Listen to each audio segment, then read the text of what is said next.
Let's get to the remarks from our President Donald Trump, our beloved President Donald Trump. This is a highlight of some of the things that he said. He had, his whole speech is about 45 minutes long, 50 minutes long. Certainly recommend you watch the whole thing. It's really very good. But this is some of the highlights where President Trump, he just slams the UN.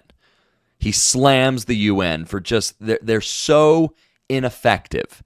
They don't do what they were created to do. We had, following World War I, the creation of the League of Nations, and they utterly failed to prevent what has thus far been the greatest catastrophe in all of human history. And that catastrophe is, of course, World War II.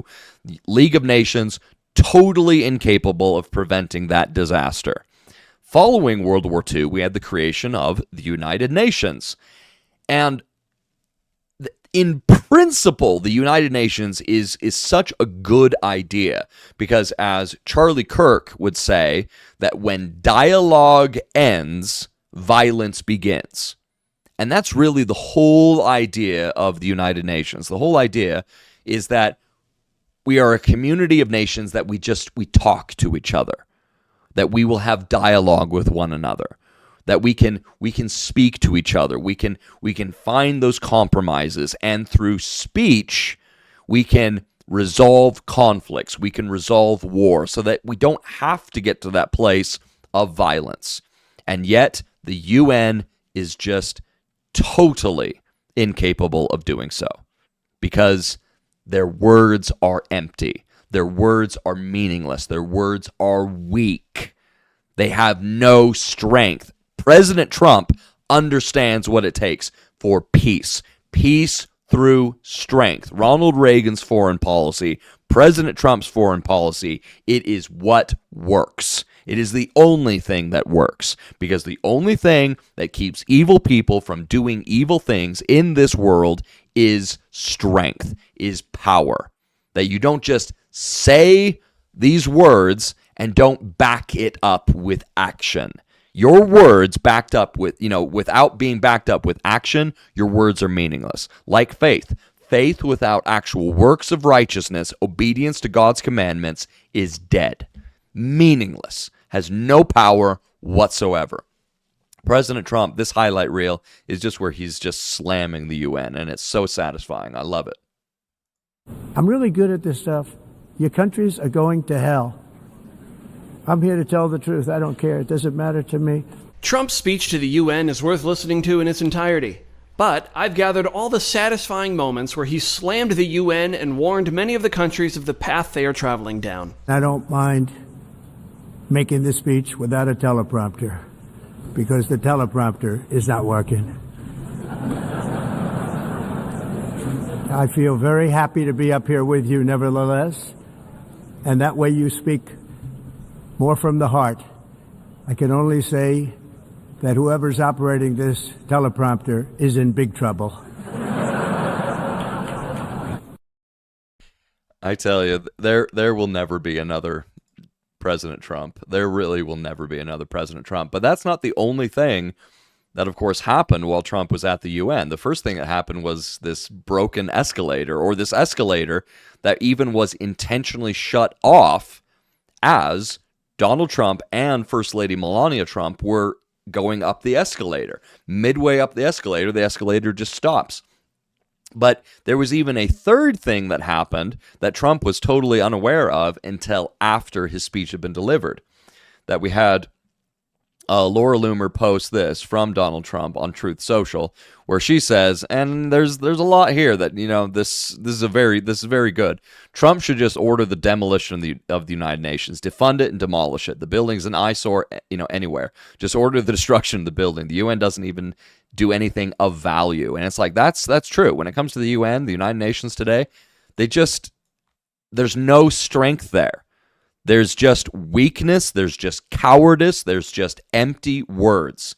So yeah, turned it to dust. But President Trump, he lists out in this big old long paragraph here from Truth Social, he talks about a real disgrace took place at the United Nations yesterday. Not one, not two, but three very sinister events. First, you got the escalator that happened, and then you've got the teleprompter that doesn't work. But then the third thing that happened is that so many of the people in the audience, they didn't even have audio. They did not even have audio to their headsets for what Trump was even saying. They didn't even hear what he was saying. And so it reads, and third, after making the speech, I was told that the sound was completely off in the auditorium where the speech was made, that world leaders, unless they use the interpreter's earpieces, excuse me, it was just that the audio in the auditorium was off. The audio in the whole auditorium was off. So unless they were using the interpreter's earpieces, they couldn't hear a thing. The first person I saw at the conclusion of the speech was Melania, his wife, who was sitting right up front. And I said, "How did I do?" And she said, "I couldn't hear a word you said." This wasn't a coincidence. This was a triple sabotage at the UN. They ought to be ashamed of themselves. I'm sending a copy of this letter to the Secretary General, and I demand an immediate investigation. No wonder the United Nations hasn't been able to do the job that they were put in existence to do. Whew. So, yeah, we're gonna see what that turns into. But yeah, a triple sabotage that went down at the United Nations all around President Trump. Something happens once, okay, that's a mistake. Something happens twice, okay, now we're a pattern is now forming. It happens 3 times for him and him alone. Yeah, that's a pattern. That's a very, very clear pattern. So it'll be very interesting to see what happens with that. The fact is, the United States has been taken advantage of by the world for many, many years, but not any longer, as you probably noticed. In a period of just 7 months, I have ended 7 unendable wars. They said they were unendable. I'm very honored to have done it. It's too bad that I had to do these things instead of the United Nations doing them. And sadly, in all cases, the United Nations did not even try to help in any of them. I never even received a phone call from the United Nations offering to help in finalizing the deal. All I got from the United Nations was an escalator that on the way up stopped right in the middle. If the First Lady wasn't in great shape, she would have fallen. But she's in great shape. We're both in good shape. We both stood. And then a teleprompter that didn't work. These are the 2 things I got from the United Nations: a bad escalator and a bad teleprompter. And an auditorium with audio turned off. Thank you very much. And by the way, it's working now. It just went on. Thank you. And apparently Melania's like, she couldn't hear a word that he was saying. I mean, she was like right up, very close. It was very, very quiet because the audio, once again, in the auditorium was turned off. But yeah, President Trump, by the grace of God, has ended or has been instrumental in the negotiations of ending 7 wars across the planet in just 7 months. About 8 months now. Okay. And in all of that time, received 0 help from the United Nations. Nothing. The United Nations, that was created, once again, for dialogue and for the specific purpose of preventing another World War II or a war far worse, far, more devastating than even World War II, when President Trump could have used their aid, their assistance, in even a small way to help with the ending of these 7 wars. Did nothing. Absolutely nothing. Useless. I think I should just do it the other way. It's easier. But later I realized that the United Nations wasn't there for us. They weren't there. That being the case, what is the purpose of the United Nations? The UN has such tremendous potential. For the most part, at least for now, all they seem to do is write a really strongly worded letter and then never follow that letter up. It's empty words, and empty words don't solve war. Not only is the UN not solving the problems it should, too often, it's actually creating new problems for us to solve. The best example is the #1 political issue of our time, the crisis of uncontrolled migration. It's uncontrolled. Your countries are being ruined. The United Nations is funding an assault on Western countries and their borders. In 2024, the UN budgeted $372 million in cash assistance to support an estimated 624,000 migrants journeying into the United States. Think of that. The UN is supporting people that are illegally coming into the United States, and then we have to get them out. The UN also provided food, shelter, transportation, and debit cards to illegal aliens. Can you believe that? On the way to infiltrate our southern border. What took place is totally unacceptable. The UN is supposed to stop invasions, not create them and not finance them. I encourage all countries to take their own stand in defense of their citizens as well. You have to do that because I see it. I'm not mentioning names. I see it, and I could call every single one of them out. You're destroying your countries. They're being destroyed. Europe is in serious trouble. They've been invaded by a force of illegal aliens like nobody's ever seen before. Illegal aliens are pouring into Europe. Nobody's doing anything to change it, to get them out. It's not sustainable. And because they choose to be politically correct, they're doing just absolutely nothing about it. And I have to say, I look at London where you have a terrible mayor, terrible mayor. And it's been so changed. Now they want to go to Sharia law, but you're in a different country. You can't do that. Both the immigration and their suicidal energy ideas will be the death of Western Europe if something is not done immediately. This cannot be sustained. What makes the world so beautiful is that each country is unique. But to stay this way, every sovereign nation must have the right to control their own borders. You have the right to control your borders, as we do now, and to limit the sheer numbers of migrants entering their countries and paid for by the people of that nation that were there and that built that particular nation at the time. They put their blood, sweat, tears, money into that country, and now they're being ruined. Proud nations must be allowed to protect their communities and prevent their societies from being overwhelmed by people they have never seen before with different customs, religions, with different everything. Where migrants have violated laws, lodged false asylum claims, or claimed refugee status for illegitimate reasons, they should, in many cases, be immediately sent home. When your prison... And having listened to some of these talks from, these leaders from around the world, I can tell you that there was a common message among many of them. And the common message among many of these weak and pathetic, cowardly leaders of, so many of these world nations is a quote, two-state solution, either full-on recognition of a Palestinian state, like what Prime Minister Keir Starmer of the UK has done and President Macron of France has done. Just disgusting, absolutely, just absolutely the worst thing ever, which only rewards these terrorists. I mean, that's what you're doing. And as I said yesterday in yesterday's live stream, October 7th of 2023 did not happen because the Palestinians were denied a state. It's because the Palestinians were given a state.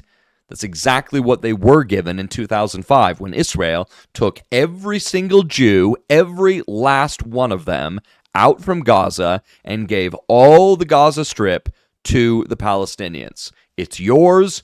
Do it, whatever with it, what you want. It's not an open-air prison, as all these, retards out there have been claiming for the years. No.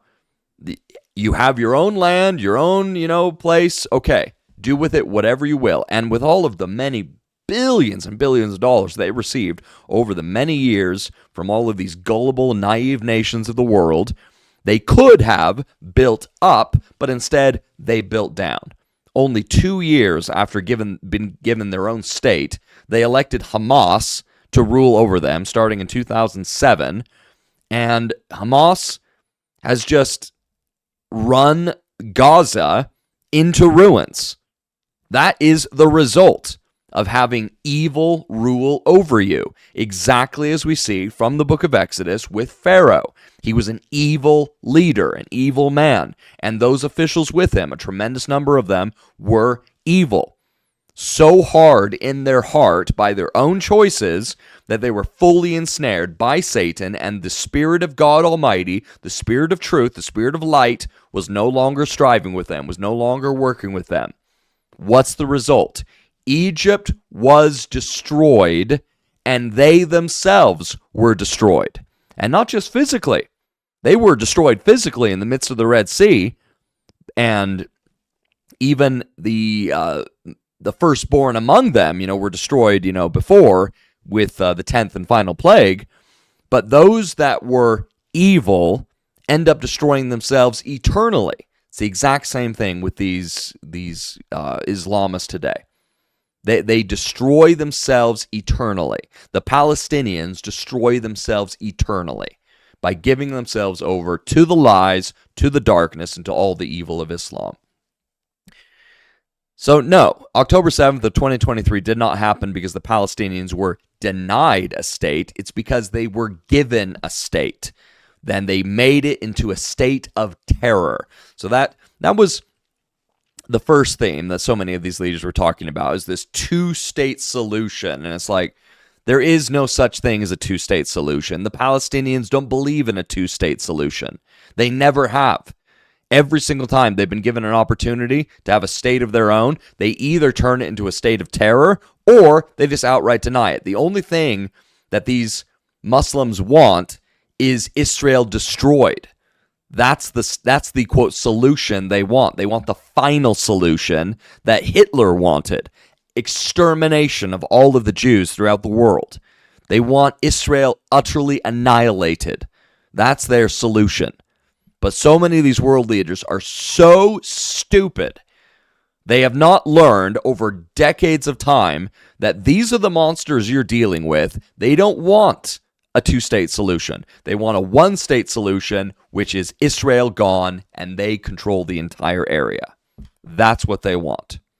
That's the only thing they want. But the second thing that was a common theme among all of these idiot leaders of all these idiot nations is climate change. I mean, these are the things that world leaders are talking about. They're talking about a two-state garbage solution that never has worked and never will work. And they're talking about climate change, which President Trump right here so gloriously labels as one of the biggest cons in all of human history. Love it. Just love his words of truth here. He speaks the truth. Are filled with so-called asylum seekers who repaid kindness, and that's what they did. They repaid kindness with crime. It's time to end the failed experiment of open borders. You have to end it now. See, I can tell you. I'm really good at this stuff. Your countries are going to hell. You're doing it because you want to be nice. You want to be politically correct, and you're destroying your heritage. In 1982, the executive director of the United Nations Environmental Program predicted that by the year 2000, climate change would cause a global catastrophe. He said that it will be irreversible, as any nuclear holocaust would be. This is what they said at the United Nations. What happened? Here we are. Another UN official stated in 1989 that within a decade, entire nations could be wiped off the map by global warming. Not happening. Now they could just call it climate change, because that way they can't miss. It's climate change. Because if it goes higher or lower, whatever the hell happens, there's climate change. It's the greatest con job ever perpetrated on the world, in my opinion. Climate change, no matter what happens, you're involved in that. At extreme cost and expense, Europe reduced its own carbon footprint by 37%. Think of that. Congratulations, Europe. Great job. You cost yourself a lot of jobs, a lot of factories closed, but you reduced the carbon footprint by 37%. However, for all of that sacrifice and much more, it's been totally wiped out and then some by a global increase of 54%. Much of it coming from China and other countries that are thriving around China. If you don't get away from this green scam, your country is going to fail. And if you don't stop people that you've never seen before, that you have nothing in common with, your country is going to fail. Those are some of the just glorious highlights from his speech that, as he said, I'm here to speak the truth. I don't care. I'm here to speak the truth. And he absolutely, absolutely did. But those were the two primary themes from so many of these world leaders. Once again, a two-state solution doesn't work, never has worked, never will work, and also climate change. And we need to get to net zero. And it's just like, it's a con. It's a lie. It's a hoax. There is no such thing, okay? I mean, there is such a thing as climate change, because as President Trump listed out, it's like, doesn't matter what happens, whether the temperature goes slightly up or the temperature goes slightly down, you've got climate change. But that's just how it works. You know, we got this big burning ball of hydrogen out there, 93 million miles away from Earth, that we have no control over, and it goes through periods of slightly hotter and slightly cooler. And when the sun gets slightly hotter, the temperature of the planet gets slightly warmer. Ever heard of the medieval warm period? Huh? The medieval warm period, where it's recorded quite accurately in the medieval histories that for a period of decades they were able, in more northern areas, more northern countries, they were able to grow things that previously were only able to grow in those southern areas, because the temperature of the planet slightly increased, maybe by a degree or just 2 degrees on average over the whole planet, and it lasted for a period of several decades. It's called the medieval warm period. Was there any factories back then? I mean, this is many, many hundreds of years ago. Was there any, these big belching factories, just putting out CO2 and all that? No. But the CO2 is not a problem. Okay, there are other pollutants, that we can, look to clean, because I'm a fan of trying to get cleaner technologies. So sure, that's great, but not at the expense of wrecking our countries and putting in trillions of dollars into these total scams, this absolute cons. But when it comes to actual CO2, the plants breathe the stuff, and it is a fact that overall, over the world, because of an increase of CO2, there has been a greening effect across the planet. That areas that have been previous deserts, desertification, there's been greening that has been going on in the deserts and over the rest of the world. A 20% increase in greenery over all the world over the last 20 years. Because of an increase in carbon dioxide, because that's what trees and plants and flowers breathe in, and then breathe out oxygen, which we breathe in, because this is how God created it. More carbon dioxide equals more plants and trees, equals more oxygen, equals better for us, better for them, better for everything. It's the greatest con job, as President Trump says so accurately, in the history of the world. And yet, this is what all of these stupid nations are focusing on. Two-state solution and climate change. You have no control over the climate. Okay? I mean, it's the height of arrogance. The height of arrogance and stupidity to think that we actually have control over the climate. It's just retarded. It is so retarded. No, the sun goes through cycles, slightly warmer, slightly cooler, and you know what? Temperature around the planet will get slightly warmer, and that's good when that happens, or slightly cooler, and that's okay when that happens too. This is a fact. We have technology like rovers that are on the planet Mars, and we've had them on the planet Mars for even the last couple of decades now. And many of these rovers that we have sent to the planet Mars, they have thermometers. They have the ability to actually, show the temperature on the planet. And, planet Mars, because it has certainly not like atmosphere like ours, and it's further from the sun, much, much colder on the planet Mars. However, here's the point. Do you realize that when the average temperature on Earth slightly increases, the average temperature on Mars slightly increases too. Are we on Mars? Are we belching out, pollutants into the Martian atmosphere? No, we're not there, except with these technologies, but no human being has at least yet stepped foot on that planet. And yet, when our planet's temperature slightly increases, Mars slightly increases too. How? It's not human. It's the sun. And they want to tax you even for your breathing because of what the sun is doing 93 million miles away. This is how stupid it is, and I praise God for President Trump, who just says it as it is, as it needs to be.